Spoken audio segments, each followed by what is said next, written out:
धनात् धर्मा तथा सुखम, अर्थात विद्या से नम्रता आती है, विनय से पात्रता आती है, पात्रता से धन की प्राप्ति होती है, धन से धर्म और धर्म से सुख की प्राप्ति होती है। A very good morning everyone. We welcome to the Diksha Ram induction program. The mornings when we were still figuring it all out, the mornings when we were no longer in school, the morning when we started getting used to not wearing uniforms anymore, the morning when we walked down to our first college campus with curiosity and hope, the morning when life was beginning a new phase, it all just seems like yesterday. A lot of time may have passed, but it still feels like a vivid memory when we began our journey as university students. Today is another one of those memorable days. Each one of you here is present today because you made a courageous decision to pursue higher academic expertise. Chose to challenge yourself to become more capable and to make your future self proud. Ladies and gentlemen, esteemed faculty and most importantly, our brilliant new cohort's master students, welcome. This is a monumentous occasion, the first chapter of a thrilling new book. You have turned the page from one academic adventure to another, one that is far more complex and exciting.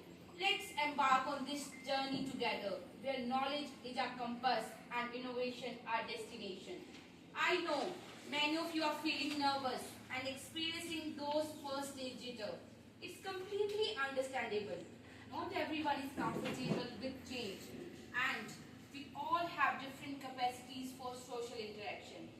This integration program is designed to help you acclimatize to your new surroundings, develop bonds with fellow students and teachers, and experience more than just academic skill building. We are here to support you every step of the way. Embrace the challenge, seize the opportunities, and make the most of this incredible journey. Welcome to the Masters in AI and Data Science. Together, we will make this journey an unforgettable and transformative experience. Thank you. Let's get started. We will first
please stand as we will start the quiz.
Induction program is designed to induce you to the core value, academic culture, and expectations that will shape your experience here.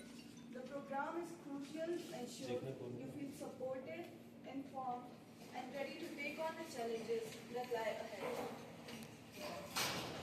So now, to give you a brief about the induction program, I would like to hand over the stage to Shabnam ma'am. So she will provide the overview for induction program and share her insights on the topic. Thank you.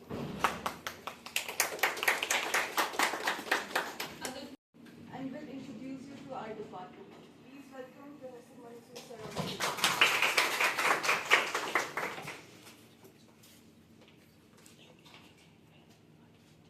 Very good morning to all of you. Am I audible to all of you? Yes. So, this is really a proud moment for all of us that we have been able to admit our third batch of students to the course MSc Data Science and AI in this Department of Data Science and AI of HB University Shimla. So, I welcome you all to this department as well as to the course. This is program that is MSc Data Science and AI. First of all, this induction program is just an interface between the department and the new students. We want you people to be comfortable, the freshers, especially the freshers, comfortable with the environment so that we embark upon the journey of learning and various other activities in a very comfortable way. आप लोग सभी अभी कुछ colleges से पास होके आए हैं और अभी हम इस अगले 6 दिन में आज का दिन मिला के आपसे काफ़ी सारी चर्चाएं, काफ़ी सारी बातचीत, काफ़ी सारी इंटरेक्शन करने वाले हैं और आपसे ये जानना भी हमें इंटरेस्टिंग होगा कि आपने इस कोर्स के लिए क्यों किया।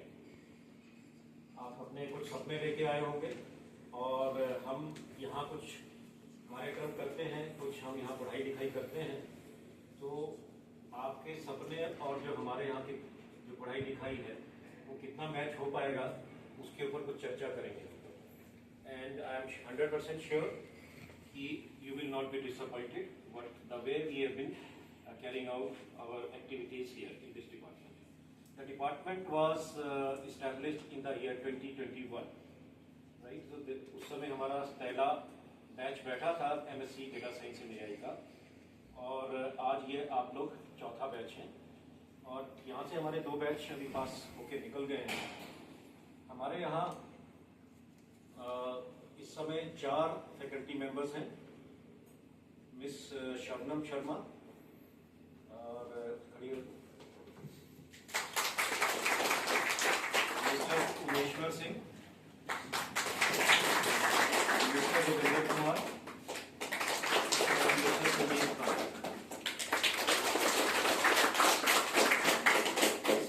अलावा हमारे पास ऑफिस स्टाफ में नेहा शर्मा है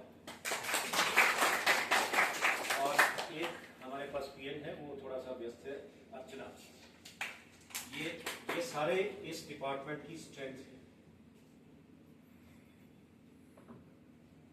इन लोगों के बगैर हम आज जहां जिस स्थिति पे हैं शायद नहीं होते। थोड़ी सी जब कोई भी विभाग नया आरंभ होता है, when you start a new department in a big institution, there are certain teething problems.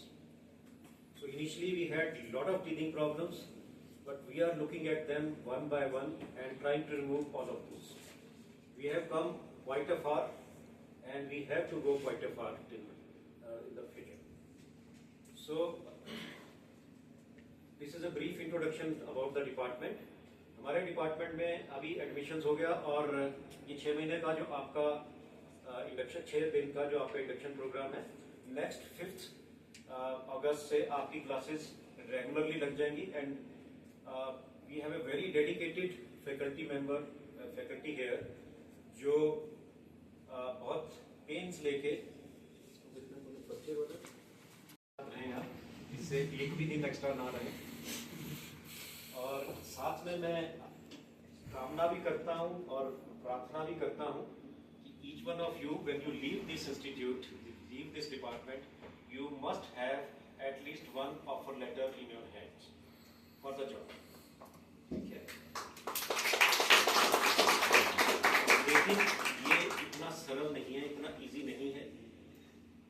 उसके 2-3 कारण मुझे समझ आते हैं। एक, हम लोग हिमाचल प्रदेश के निवासी हैं, या हिमाचल प्रदेश में हमारा जो ये कोर्स है हिमाचल प्रदेश यूनिवर्सिटी जो शिमला में है, यहाँ पे इंडस्ट्री नाम मात्र है। Of course we have few people around, लेकिन कंप्यूटर साइंस में फिर भी थोड़ी आईटी की इंडस्ट्री है, छोटा मोटा। कंप्यूटर साइंस स्पेसिफिकली हमारा, I belong to department of computer science and I have been in this department for last 31 years. 31 साल अभी मुझे लगता है आपकी किसी की उम्र भी नहीं होगी। 31 साल से मैं इस विश्वविद्यालय के साथ कार्यरत हूँ। और हमारे कुछ जो MCA के स्टूडेंट्स हैं, उन लोगों ने 5-6 लोग ऐसे हैं जो आज की डेट में एंटरप्रेन्योर हैं। उन्होंने अपनी कंपनीज खोली हुई हैं और शिमला के अंदर they are doing very well, right. So entrepreneurship में क्या होता है, instead of you being the employee, you become the employer. तो इससे ये कि अगर आपके अभी से इस सोच को आप डेवलप करिए कि कल आने वाले समय में इमीडिएटली पॉसिबल नहीं होगा कि आप चाहो कि 2 साल का कोर्स करके आप सीधे कोई अपनी कंपनी खोल लो। That is not possible. What you have to do is keep it in mind कि you want to be an entrepreneur. What does it need to be an entrepreneur? इस पे कभी शायद शाम के सेशन में थोड़ी और बात करूंगा। What does it need to be an entrepreneur? What are the qualities of an entrepreneur? And how do we start our own business? What do we need? What are the basic ingredients जिसके base पे आप अपना business start कर सकते हैं? ठीक है। और needless to say, हमारे जो गवर्नमेंट ऑफ इंडिया है, वहाँ से स्टार्टअप इंडिया के लिए बहुत सारी ग्रांट्स मिलती है, बहुत सारा सपोर्ट मिलता है, फिजिकल सपोर्ट, फाइनेंशियल सपोर्ट भी है, और दूसरा रिसोर्स सपोर्ट भी मिलता है। ये चीज़ें आप धीरे धीरे अपने बारे में, अगर जब आप इस पर कुछ विचार करना शुरू करेंगे तो एक्सप्लोर कर सकते हो। बहुत सारा नेट पे सारा मटेरियल अवेलेबल रहता है। इसके अलावा आप यहाँ पर डेटा साइंस और एआई के 15 थ्योरी और 6 प्रैक्टिकल कोर्सेज आप पढ़ने वाले हैं अगले 3 सेमेस्टर।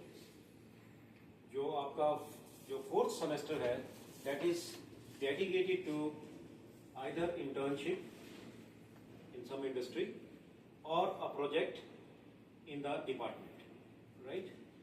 इसमें एक ऑप्शन हम आपको और दे सकते हैं, अगर कोई दूसरी यूनिवर्सिटी या दूसरे इंस्टीट्यूट में जाके प्रोजेक्ट करना चाहे तो उसके लिए नेसेसरी, अगर आपकी कंडीशंस फुलफिल होती है तो वो भी हम अलाउ करेंगे।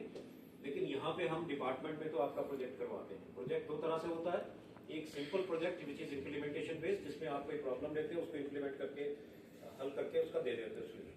दूसरा रिसर्च बेस्ड प्रोजेक्ट होता है, जिसमें आपका इम्प्लीमेंटेशन से थोड़ा ज़्यादा रिसर्च की तरफ भी होता है। रिसर्च में you have to create some new knowledge, however small it means. अगर मोटे शब्दों में आपको बताऊँ रिसर्च क्या है, Research is nothing but to create new knowledge which is not available right now. कोई भी नई knowledge और जितनी भी छोटी हो लेकिन नई knowledge आपको create करना है, वो नॉलेज रिसर्च होना है. तो ये तीनों ऑप्शन आपके पास रहेंगे.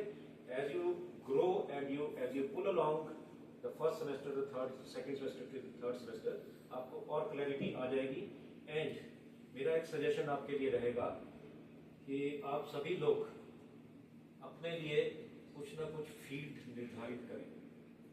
1, 2, 3 दीज आर द फील्ड. आप जो सब्जेक्ट यहाँ 15 थ्योरी के पढ़ेंगे और 6 प्रैक्टिकल के सब्जेक्ट पढ़ेंगे, उनमें से जो भी आपको अच्छा लगता है, कोई किसी की कोई चॉइस हो सकती है, किसी की कोई चॉइस हो सकती है, it is your personal liking.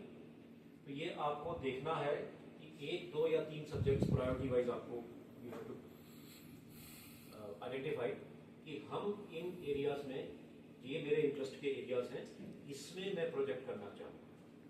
ठीक है. And the sooner you start the better it is. The sooner you start the better it is. क्योंकि आप 4th सेमेस्टर में जाके अगर सोचेंगे कि मुझे ये प्रोजेक्ट करना है, तो उसके लिए पढ़ना कब शुरू करोगे?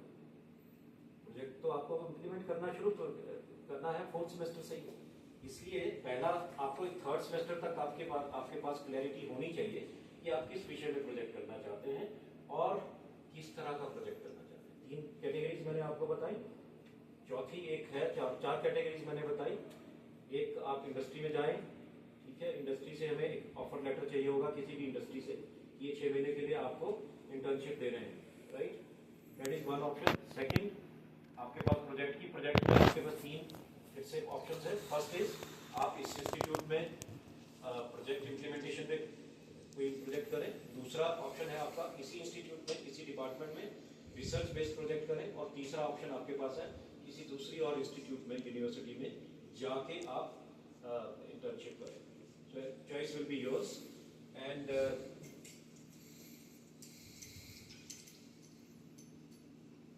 समय जो है, आपने कभी, आप में से कितने लोग जो फर्स्ट ईयर में हैं, कितने लोग ने बीचेस पे गए हैं? बीच, किसी ने बीच विजिट किया है? कितने लोग हैं?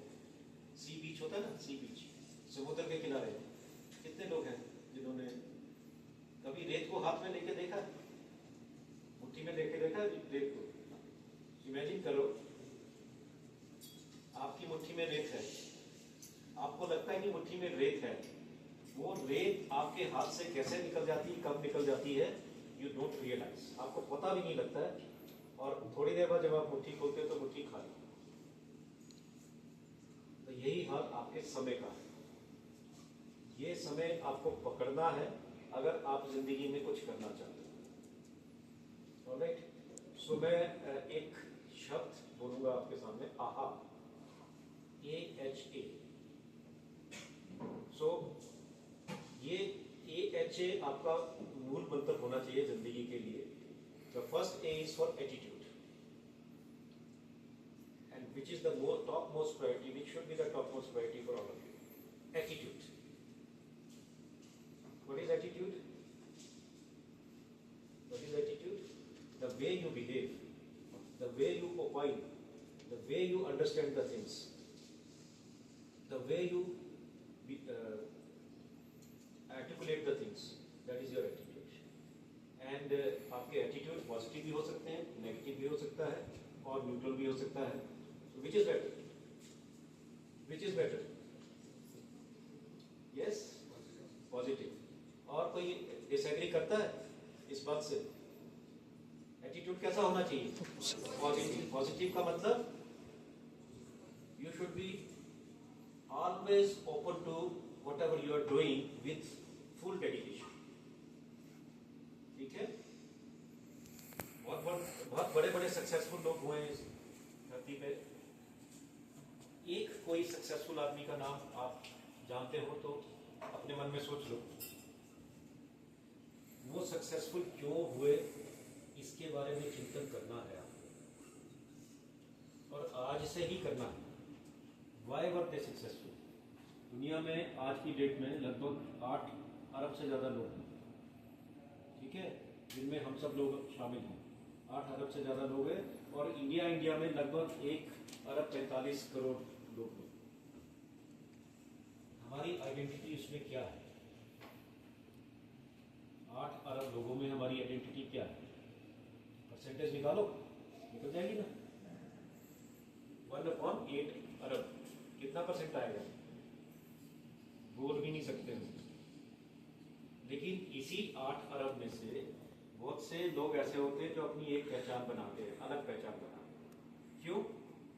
क्योंकि वो सक्सेसफुल होते हैं। अगर स्टार्ट करें हम तो Mahatma Gandhi, was he successful? Was he successful? ठीक है। इंडिया के बहुत सारे लोग हैं, हमारे प्राइम मिनिस्टर जवाहरलाल नेहरू, उसके बाद इंदिरा गांधी, उसके बाद राजीव गांधी, जिनको आईटी रेवोल्यूशन के लिए क्रेडिट दिया जाता है। उसके अलावा आज की डेट में हमारे यशस्वी प्रधानमंत्री नरेंद्र मोदी। तो अगर हम वर्ल्ड की बात करें तो वर्ल्ड में विंस्टन चर्चिल और ऐसे ऐसे बहुत सारे लोग हैं। आप हिस्ट्री बड़ी पढ़ी है, आइंस्टीन से लेकर और आजकल एलन ट्यूरिंग तक बहुत सारे ऐसे साइंटिस्ट भी हैं जिन्होंने अपना नाम अपने फील्ड में बहुत बड़ा करके दिखाया। तो आपको क्या लगता है कि वो कैसे नाम बड़ा कर पाए? आज लोग फैराडे के लॉ, जब आपने पढ़ा होगा इलेक्ट्रिसिटी में, बचपन में सही से पढ़ा होगा ना, फैराडे लॉ, इलेक्ट्रिसिटी का फैराडे लॉ, पास्कल का प्रेशर का लॉ, नाम पास्कल, फैराडे, पाइथागोरस, ये क्या है? नाम है साइंटिस्ट के जिन्होंने ये सब काम किया। कैसे किया? How was it possible? How was it possible? This was possible with A right kind of an attitude, positive attitude. आज ही मैं एक आइंस्टीन का कोट पढ़ रहा था, मैं आपको सुनाना चाहूंगा। It's a beautiful coat.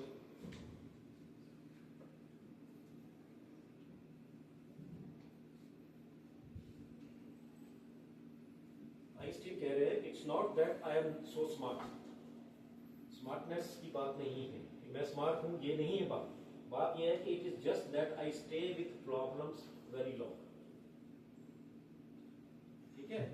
Problems, एक तो लाइफ की प्रॉब्लम्स होती हैं, एक आप दूसरी प्रॉब्लम्स को, सोसाइटी की प्रॉब्लम्स अपनी आइडेंटिफाई करते हो। जैसे आप प्रोजेक्ट में क्या करोगे? प्रोजेक्ट में you will identify some problem and your supervisors जो आपके टीचर्स हैं, they will help you in identifying the problem and then finding the solution for that, right? तो ये जर्नी कोई आसान काम नहीं है, प्रॉब्लम को आइडेंटिफाई करना ऑब्जेक्टिवली। सबसे बड़ी बात, आपका आधा काम तो वही हो जाता है जब आप अपनी प्रॉब्लम को ऑब्जेक्टिवली डिफाइन कर रहे हो। Objectively means what does objectivity mean? आपने सबने एमसीक्यू टाइप के क्वेश्चन पेपर दिए होंगे, कोई ना कोई कभी ना कभी दिया होगा, ठीक है ना? ऑब्जेक्टिव टाइप क्वेश्चन पेपर्स होते हैं ना। What is objectivity? ऑब्जेक्टिविटी का उल्टा है subjectivity. What is the difference? Objectivity means जब आप उसको आप पढ़ोगे, आप यहाँ पढ़ो, मून पे जाके पढ़ो, अमेरिका में जाके पढ़ो, दिल्ली जाके पढ़ो, एक ही मतलब समझ में आएगा। आप पढ़ेंगे, आपके पेरेंट्स पढ़ेंगे, आपका टीचर पढ़ेगा, मैं पढ़ूंगा, कोई भी और आदमी पढ़ेगा, हर बार हर आदमी को सेम मतलब समझ में आएगा। That is objectivity. There is no ambiguity in what we have written. हर एक आदमी को वही स्टेटमेंट समझ में आएगा। तो जो डेफिनेशंस होती हैं, दे आर ऑब्जेक्टिव। आपने करंट की डेफिनेशन पढ़ी होगी, प्रेशर की डेफिनेशन पढ़ी होगी, है ना? न्यूटन के 3 लॉ पढ़े होंगे, पढ़े हैं ना कि नहीं पढ़े? पढ़े हैं। जितनी बार पढ़ोगे एक ही बात समझ में आती है, ऐसा तो नहीं कि 10 बार पढ़ोगे तो 10वीं बार अलग बात समझ में आएगी। That is called objectivity.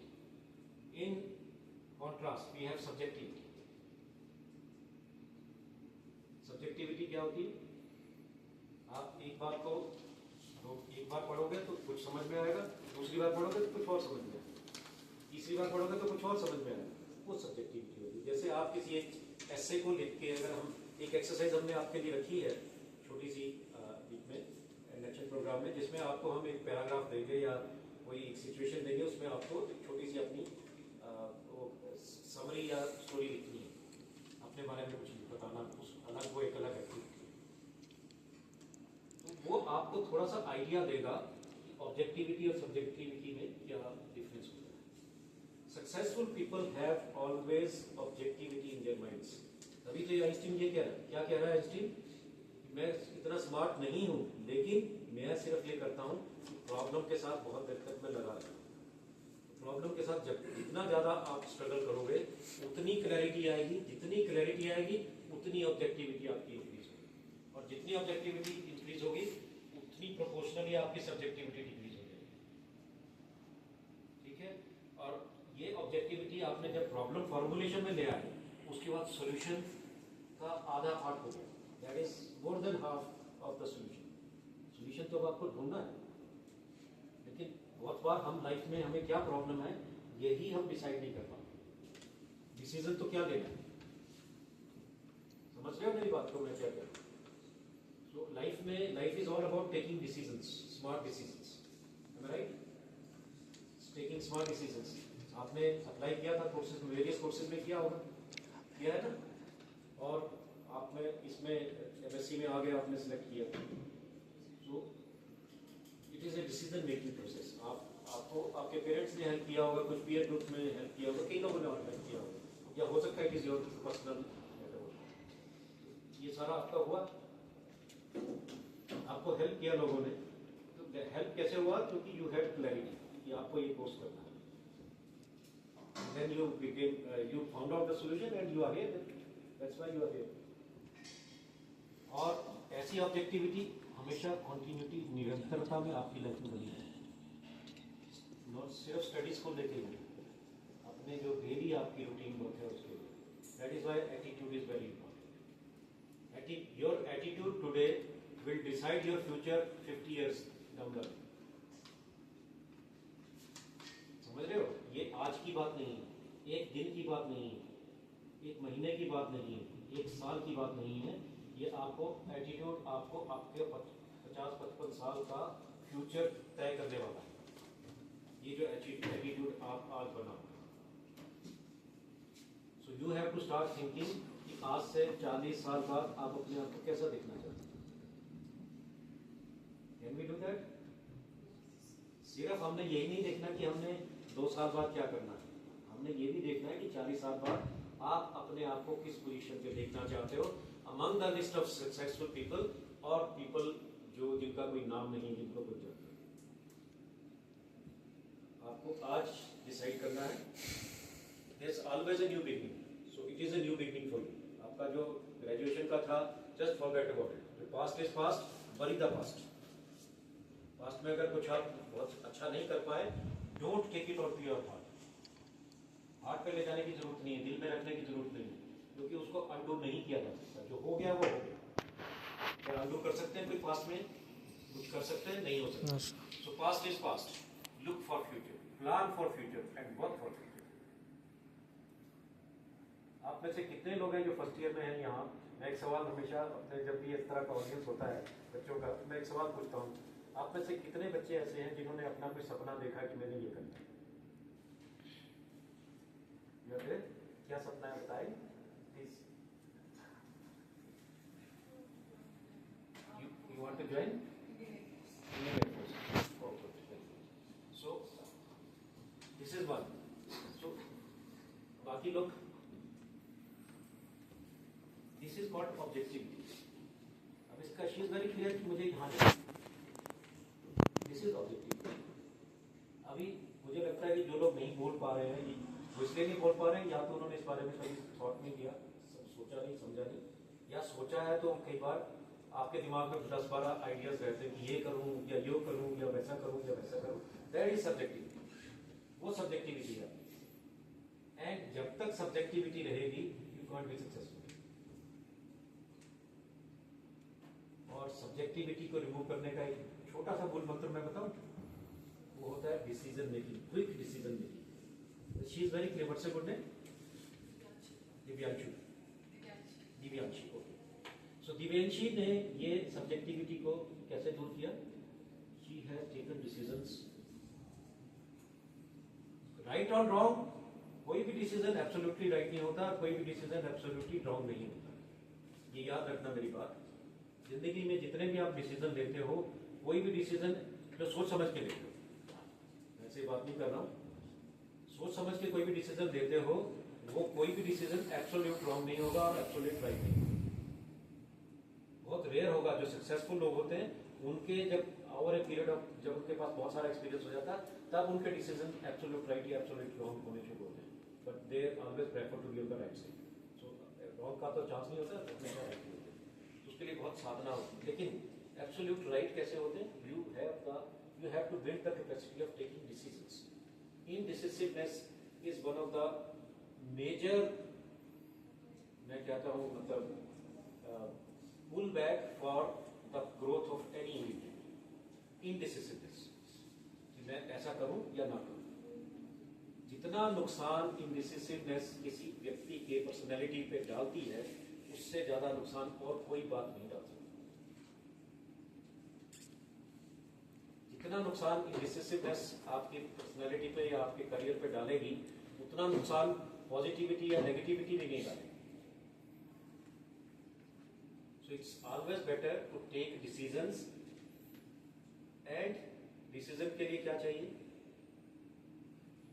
Right kind of information. Decisions have to be based upon the right kind of information. तो राइट काइंड ऑफ इंफॉर्मेशन कहां से मिलेगी? आजकल तो गूगल बाबा है हमारे पास। गूगल के अलावा और बहुत सारे रिसोर्सेज हैं, लेकिन क्या वहाँ पे हमें सही इंफॉर्मेशन मिलती है? ये भी एक बड़ा सवाल है। इस पे आज चर्चा नहीं करूँगा। ये एक सवाल है, इस पे आपको अवश्य सोचना होगा। आप सब लोग जो पीछे बैठे हैं, आपको भी सोचना होगा। क्या जितना भी आपका जितने सर्च इंजन आप यूज करते हैं,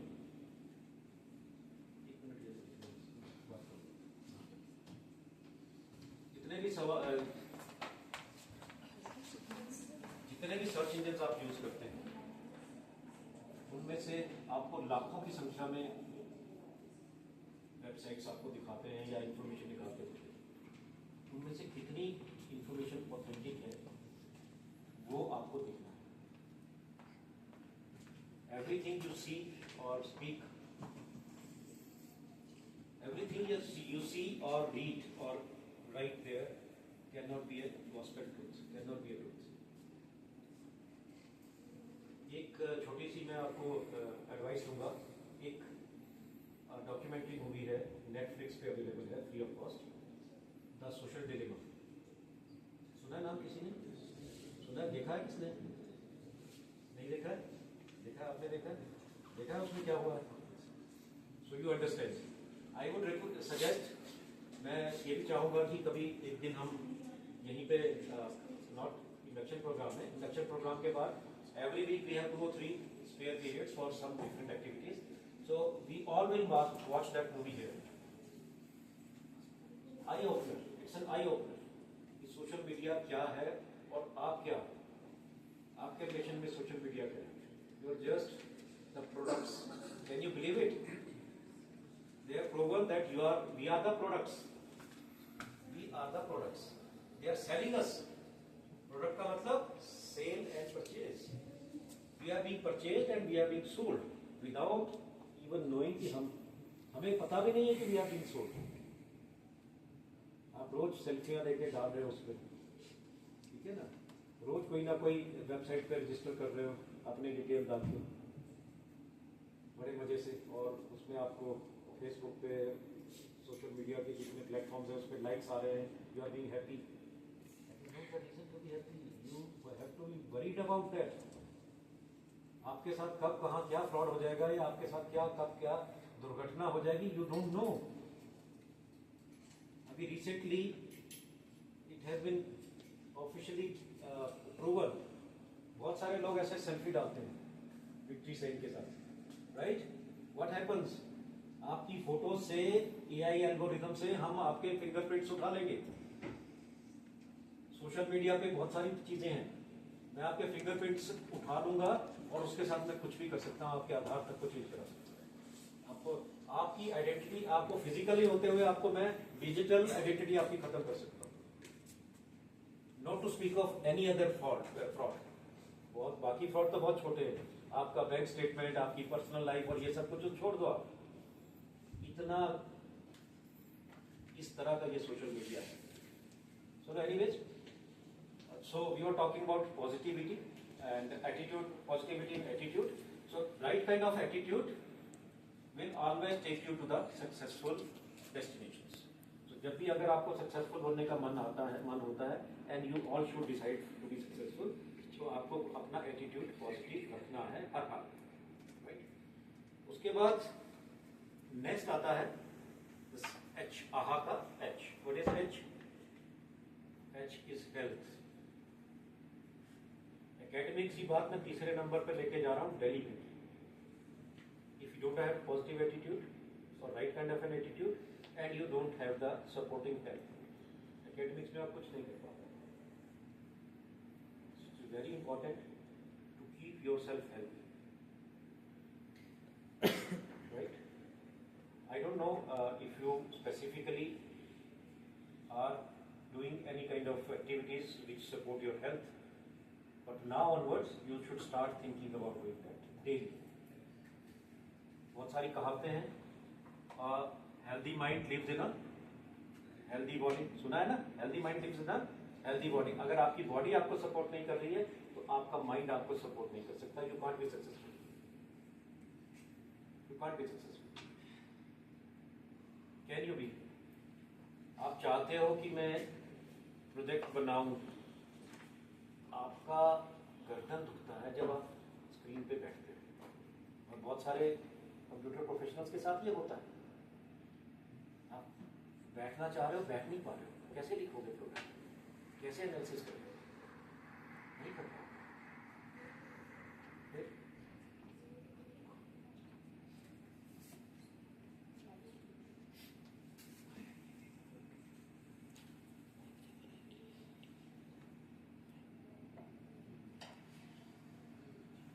सो हेल्थ है तो सब कुछ है, हेल्थ नहीं है तो कुछ भी नहीं है. ऐसा भी सुना होगा आपने अपने माँ बाप बुजुर्गों से पूछना. और आज आप यंग हो, आज आपको अपनी हेल्थ की इतनी ज़्यादा ना फिक्र होगी, ना इतनी ज़्यादा आपको कोई चिंता करने की आवश्यकता लगती है. लेकिन आज से 40 साल के बाद यू वुड बी ऑलमोस्ट 60+, है ना? All of you would be 60+.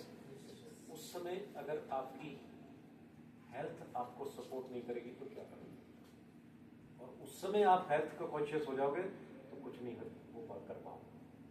You have to start thinking about a healthy life right from this day. Right from this day. Army में ये तो एयरफोर्स में चली जाएगी तो इसको तो वो फिट करेंगे, फिट रखेंगे. जब तक एयरफोर्स में रहेगी तो फिट रहेगी और इसको आदत भी पड़ जाएगी. वहाँ तो डिसिप्लिन बड़ा तगड़ा होता है वहाँ आर्मी आर्म्ड फोर्सेस में. So nobody can live without healthy body and mind. तो बाकी लोग क्या करेंगे? हेल्दी कैसे रहा जा सकता है? कैसे रहा जा सकता है इसके ऊपर विचार करना है. कुछ ऑप्शंस हैं आपके पास. डेली छोटी सी थोड़ी बहुत एक्सरसाइज करो. कर सकते हो घर पे, अपने घर पे एक योगा मैट ले लो, योगा कर सकते हो. आजकल तो योगा इतना प्रचलन में है और पूरे वर्ल्ड को योगा कराया जा रहा है भारत के द्वारा. योगा कर सकते हो. कोई ऑनलाइन आप कोई जो योगा करवाते हैं वो भी उनके साथ भी जुड़ सकते हो. वो जब वो कर रहे हैं उनके साथ जुड़ते रहो. इसके अलावा स्पोर्ट्स एक्टिविटीज़ में आप पार्टिसिपेट कर सकते हो. और इसके अलावा what next? You have to keep your mind also healthy, not only body. Mind को भी healthy रखना है. वो कैसे रखोगे? मेडिटेशन है. अभी एक छोटा सा सेशन हम आपके साथ करेंगे. लेकिन सिर्फ मेडिटेशन नहीं, अच्छे लोगों की संगति, अच्छा लिटरेचर पढ़ना, बड़े बड़े लोगों की जीवनियाँ पढ़ना, उनको पढ़ के समझना, एनालाइज करना.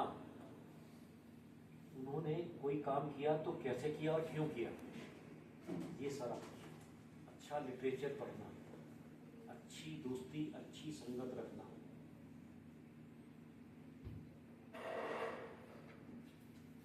दोस्तों के बारे में कहा जाता है कि friends are the medicine.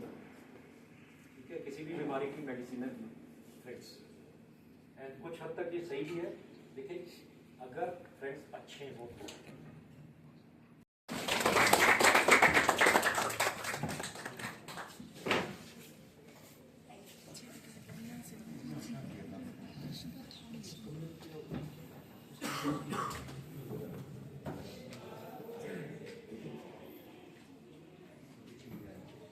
Now, to proceed further with the program, I am excited to announce that we have a highly respected and distinguished member of our university as our chief guest today, Professor A.J. Singh, the Dean of the Faculty of Physical Sciences at HPU, has an impressive academic background. He earned his Bachelor of Engineering degree in Computer Technology from National Institute of Technology, Bhopal. He further pursued his Master of Science in Distributed Information System from the University of East London in the UK under the prestigious British government. Then he completed his PhD from Himachal Pradesh University, Shimla. Over the course of his career, he made significant and invaluable contribution to the field of computer science, including a 3-year deputation to the Royal Government of Bhutan under the Colombo Plan. He has published over 50 research papers, supervised 6 PhD students, and guided numerous MDic dissertations. His research interest lies in distributed system and ICT for development. Dr. Singh is also actively involved in academic bodies of many universities, contributing his expertise and vision.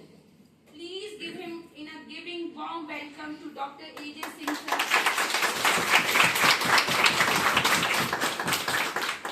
As he takes the stage to deliver the inaugural session, let's give him a big round of applause. एक introduction और रह गई है इनकी। He is currently director, University Institute of Technology, Himachal Pradesh University, Shimla.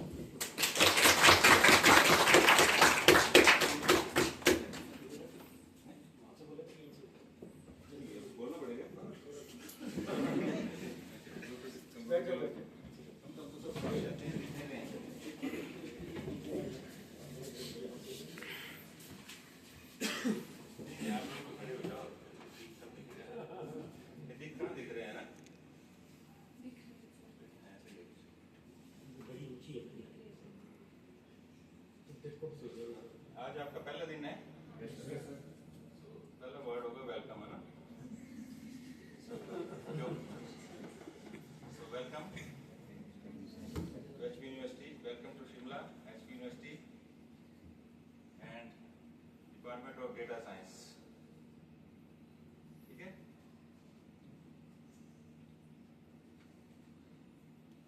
I am thankful to Professor Manu Sood, Chairman of Data Science and Professor of Computer Science Department, and all the faculty. 4 लोग हैं ना? 4 लोग हैं teachers. That they have called me to interact with you in this induction program. What is induction program? Induction means inducing in you the sense of data science. Inducement, है ना? या introduction to data science. Anybody can tell what is data science?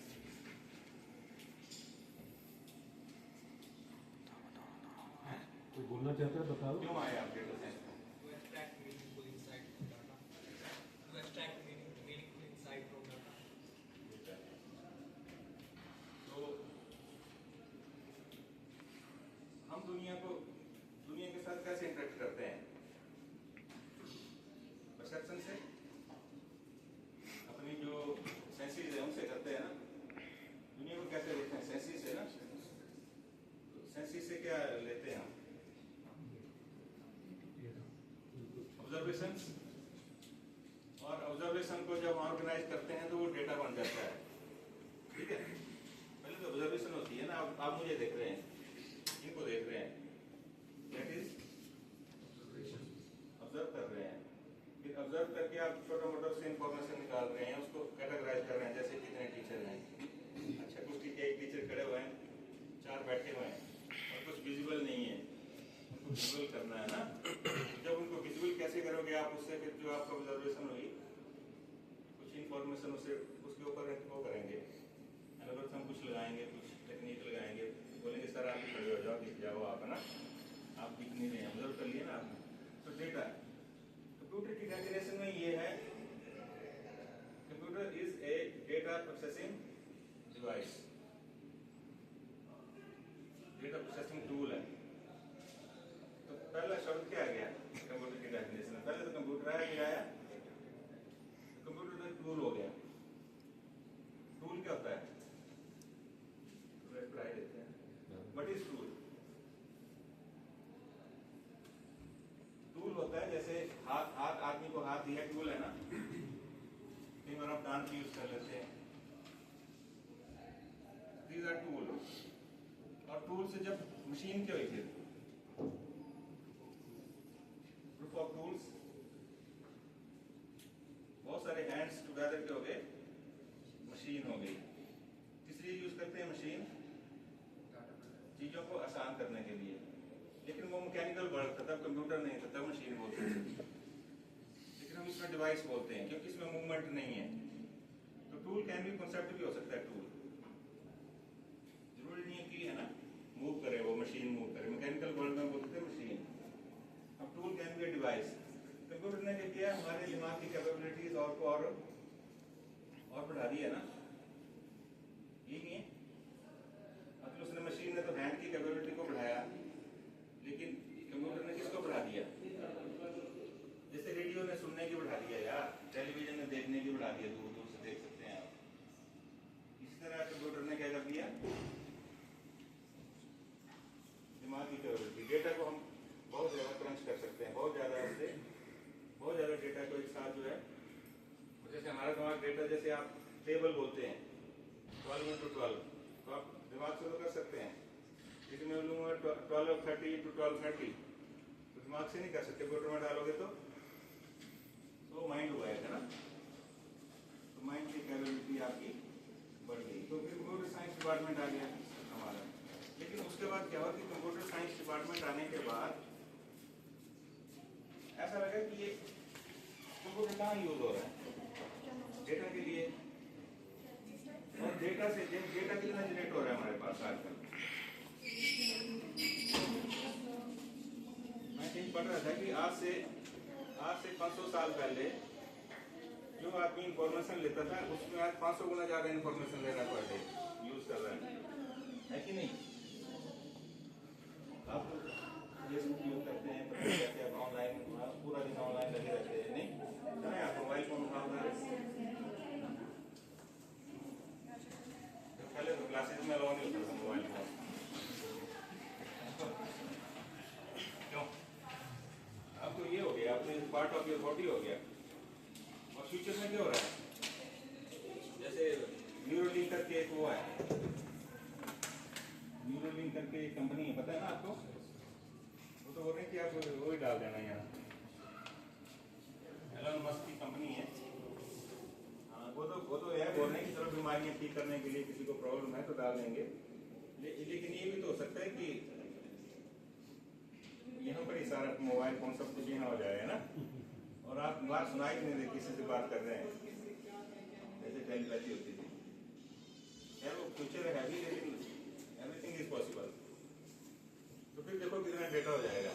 अब उस data को deal करने के लिए, उस डेटा को हैंडल करने के लिए क्या क्या हो सकती है? मतलब डेटा को प्रोसेस करना है, उसमें और भी बहुत सारी इशूज हैं, एथिकल इशूज हैं, प्राइवेसी इशूज हैं, है ना, वो सारी चीजें और डेटा साइंस के जो लोग हैं वो डील करेंगे। तो डेटा साइंस एक वाइडर, कंप्यूटर साइंस तो एक स्पेसिफिक फील्ड हो गया, इसमें आप टूल को पढ़ते हैं और थोड़ी बहुत प्रोग्रामिंग और वो पढ़ते हैं। लेकिन जो डेटा साइंस है, इन डेटा साइंस की स्टडी कंप्यूटर भी पढ़ेंगे, और डेटा के बाहर की बाउंड्रीज जैसे स्टैटिस्टिक्स, डेटा को स्टैटिस्टिकली आप मूव करते हैं ना, ट्रीट करते हैं, वो पढ़ेंगे। और डेटा यूज कहाँ होता है? बिजनेस में यहाँ भी यूज होता है, तो उसके बारे में पढ़ते हैं। तो आपका जो ये सिलेबस है डेटा साइंस का 2 इयर्स, आप यहाँ you are here for 2 years अगर एमएससी करते हैं, तो इसमें आप स्टैटिस्टिक्स पढ़ेंगे, बिजनेस भी पढ़ेंगे, लॉ भी है ना, साइबर सिक्योरिटी भी है, वो भी पढ़ेंगे। सिक्योरिटी प्राइवेसी इशूज भी होंगे शायद, है ना, एथिकल इशूज भी होंगे। तो ये सारी चीजें जो है, अब ऐसा है कि 2 साल में जो है पूरा डेटा साइंस जो है वो कंप्लीट वो नहीं हो सकता, दैट इज नॉट पॉसिबल। तो हम आपको क्या कर रहे हैं, वी आर सेंसिटाइजिंग यू, हम सिर्फ फाउंडेशन डाल रहे हैं, ठीक है। और उसके बाद मतलब उसके जो कुछ और फील्ड बच जाते हैं, जैसे आप दूसरी यूनिवर्सिटी में देखते रहना, तो वो आप खुद पढ़ेंगे। क्यों? मतलब ये ऐसा नहीं है कि जब आपने 10th कर ली, +2 कर ली, इसके बाद आपको जॉब लेनी है, नहीं? तो जॉब लेने के लिए आपको आप जॉब मार्केट के लिए तैयार करना है आपने। हम तो आपको तैयार कर रहे हैं, लेकिन आपको खुद भी अवेयर रहना पड़ेगा उसके लिए, ये आपकी भी रिस्पॉन्सिबिलिटी है। तो कुछ फील्ड जो हमने नहीं पढ़ाए आपने खुद पढ़ने हैं। और जैसे आप 24 आवर्स में 6 घंटे सोते हैं और बाकी आपको मोबाइल फोन आपके हाथ में करते रहते हैं, तो बीच बीच में आपने अपना पढ़ाई का काम भी करना है, नहीं? और एक चीज और, मोबाइल ही नहीं यूज करना, किताबें भी खरीदनी है। मतलब जो आपकी टेक्स्ट बुक है वो आपने खरीदनी है। किताबें पढ़ने की आदत है कि नहीं? ऐसे पेपर पढ़ने की आदत रही है कि नहीं? स्कूल में तो पढ़ी है ना? हाँ, तो आप लोग जो है किताबों वाले हैं अभी। जब पहली क्लास से वो टैब लग जाएगा ना, उसके बाद मुश्किल हो जाएगा हमें बोलना है। लेकिन आप जो है अभी यूज, क्योंकि आपने बचपन में बुक्स पढ़ी है, तो आप किताबों से ज्यादा सीखेंगे। तो आप जो भी सिलेबस की है, एक किताब जरूर लेनी है सिलेबस की। हाथ खड़ा करो, किताब लेनी है कि नहीं? जिसने किताब लेनी है हाथ खड़ा करो। हम नहीं बेच रहे हैं अभी, बोल रहा हूँ मैं। हाथ खड़ा करो। इस लड़की ने नहीं लेनी है किताब, लेनी है? बोलो हम किताब लेंगे। ठीक है, लेंगे नहीं, पढ़ेंगे भी। पढ़ेंगे भी, बोलो पढ़ेंगे भी। हाँ, तो किताब लेनी है, पढ़नी, क्योंकि उसका रीजन है, क्योंकि जो ऑनलाइन चीजें हैं ना वो ऑथेंटिक नहीं हो सकती, उसमें नॉट ही लगता है, नॉट लग सारा मीनिंग बदल जाता है। तो ऑनलाइन आपने सिर्फ स्पोर्ट के लिए लेना है ना, और बुक पहले पढ़नी है, उसके बाद अगर कुछ समझ नहीं आएगा तो एज ए गाइड आपको ऑनलाइन यूज करना है। लेकिन ऑनलाइन इतना नहीं करना है कि आपका दिमाग जो है वो उससे इंफॉर्मेशन ओवरलोडिंग हो जाए, ठीक है। और थोड़ा खेलना भी है, वॉक भी करनी है, और अपना एप्टीट्यूड टेस्ट जो होता है ना वो भी ठीक करना है। लेकिन जब कंपनी में जब जाते हैं तो ये नहीं देखते आपको नॉलेज कितना है, आपको ये देखते हैं कि आप प्रॉब्लम सॉल्विंग जो है कैसे करते हैं। किसी भी फील्ड में जो है किसी चीज को सॉल्व करना हो, किसी प्रॉब्लम को, तो 95% जो एफर्ट और टाइम लगता है उस प्रॉब्लम को अंडरस्टैंड करने के लिए लगता है। सॉल्व करने के लिए कितना लगता है फिर? कितना बचा बाकी? 5% लगता है सॉल्व करने के लिए। तो उसके लिए आपको एप्टीट्यूड अपना क्या करना पड़ेगा? स्ट्रॉन्ग। और फिर सबसे इम्पोर्टेंट क्या है? एटीट्यूड। वो फिर उससे भी करना पड़ेगा ज़्यादा स्ट्रॉन्ग। आप कितने भी पढ़ लिख जाएं, कितने भी इंटेलिजेंट हो, कंपनी में जाएंगे और आपका बिहेवियर ठीक नहीं होगा तो बहुत जल्दी आप बाहर हो जाएंगे उससे। आप IAS बन जाओ, आपका बिहेवियर ठीक नहीं है, आपके सोसाइटी के प्रति अंडरस्टैंडिंग ठीक नहीं है ना, तो क्या होगा? तो आपको कॉन्शियस होकर अपने आप को सुधारना है, अच्छी आदतें डालनी है आपको, ठीक है। तो उस टाइप की बुक्स भी आपको पढ़नी है और उन हैबिट्स, अच्छी हैबिट्स को प्रैक्टिस करना है। जैसे गुस्सा नहीं आना चाहिए आपको, पेशेंस होनी चाहिए, नहीं? टीम वर्क बहुत जरूरी है। एक दूसरे से छुपाना नहीं है कि मैंने पढ़ लिया मैं इसको नहीं बताऊंगा, क्योंकि तुम्हारा कंपटीशन जो है तुम्हारे साथ नहीं है आपस में, तुम्हारा कंपटीशन है अमेरिका वालों के साथ, ठीक है। बाकी सबको बता देना है, बांग्लादेश को बता देना, पाकिस्तान को बता देना, सबको बता देना है ना। आपस में सबको शेयर करना चीजें। कंपटीशन किससे? वैसे किससे भी नहीं है ग्लोबल, लेकिन आपको सबसे टॉप पे जो अमेरिका है उस लेवल पे का काम करना है आपको, तब सर्वाइव करेंगे आप। एंड यू आर जस्ट, अभी तो यंग हैं आप, छोटे छोटे पौधे हैं, बहुत ग्रो करेंगे आप लोग, और कल को आप पता नहीं कोई कहाँ अमेरिका में होगा, कहाँ होगा, या शायद आजकल तो वहाँ भी जा रहे हैं ऊपर, एस्ट्रोनॉट बनते भी जा रहे हैं ना, शायद आप स्पेस में भी काम करेंगे जब आप लास्ट तक 60 साल से मतलब शायद आप स्पेस में भी जा पाए, है ना? So keep your aims high. And you are lucky that you are in a field, वो लेटेस्ट फील्ड है आपका, जो डेटा साइंस जो है ना, पूरी साइंसेज में, पूरे कोर्सेज में कोई है और कोर्स जो नया चल रहा है अभी? है? नहीं है ना? हाँ, अगर डेटा साइंस में आप बहुत तरक्की कर सकते हैं नए फील्ड होने की वजह से, लेकिन उसके लिए क्या चाहिए? Hard work. किसी से नहीं होगा। ये जो मैंने चीजें बोली, ये प्लस और अच्छी चीजें जो आपको भी आती हैं, उनको भी आगे बढ़ाना है ना, right? I wish you good luck. अब हिंदी बोल, इंग्लिश में शुरू करूँ, ठीक है? So wish you nice time ahead, nice time in Shimla, nice time in department of data science. All the best. Thank you.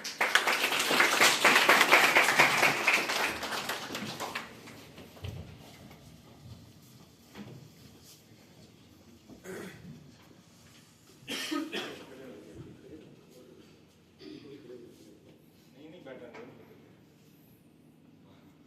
चलो अगला करो। बैठ जाओ, तुम लोग तो बैठ जाओ, हमें देखना चाहिए ना तुम। Thank you so very much, sir, for sharing your valuable insight with us. As we are approaching to the end of first half of the very first day of induction program, I would like to call Mr. Umeshwar, sir, to share thank you note.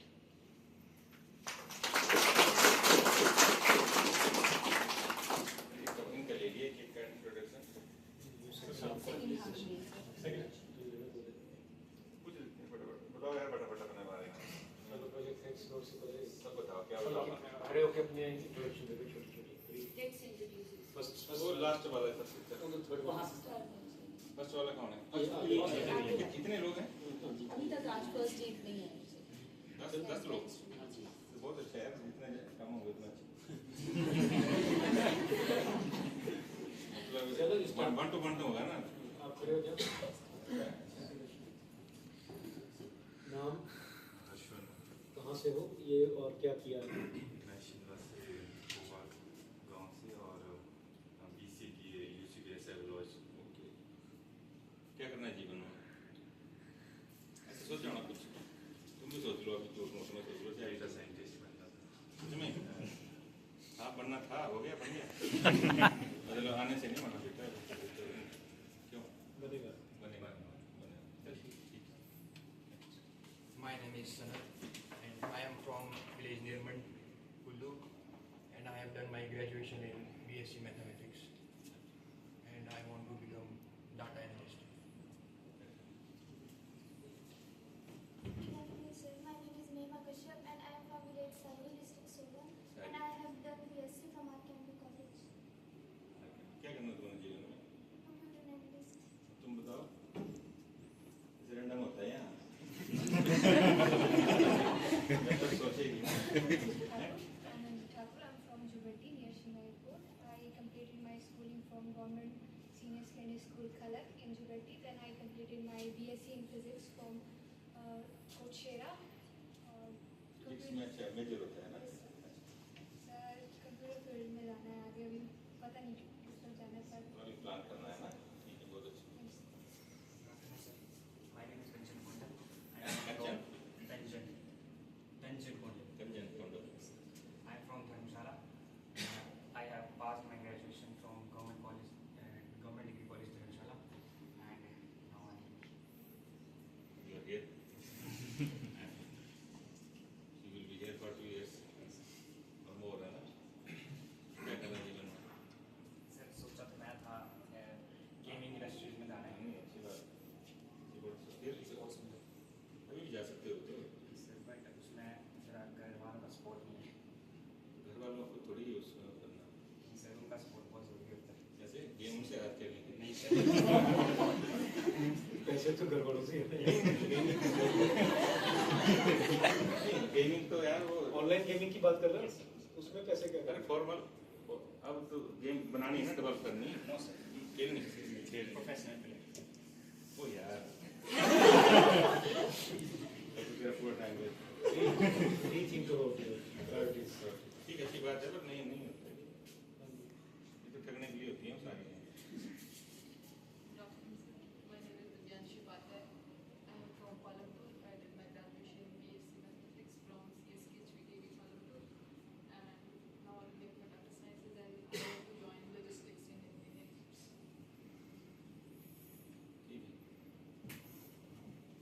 logistics and Logistics, there is a department of logistics in Indian Air Force, so I was going to join that. logistics.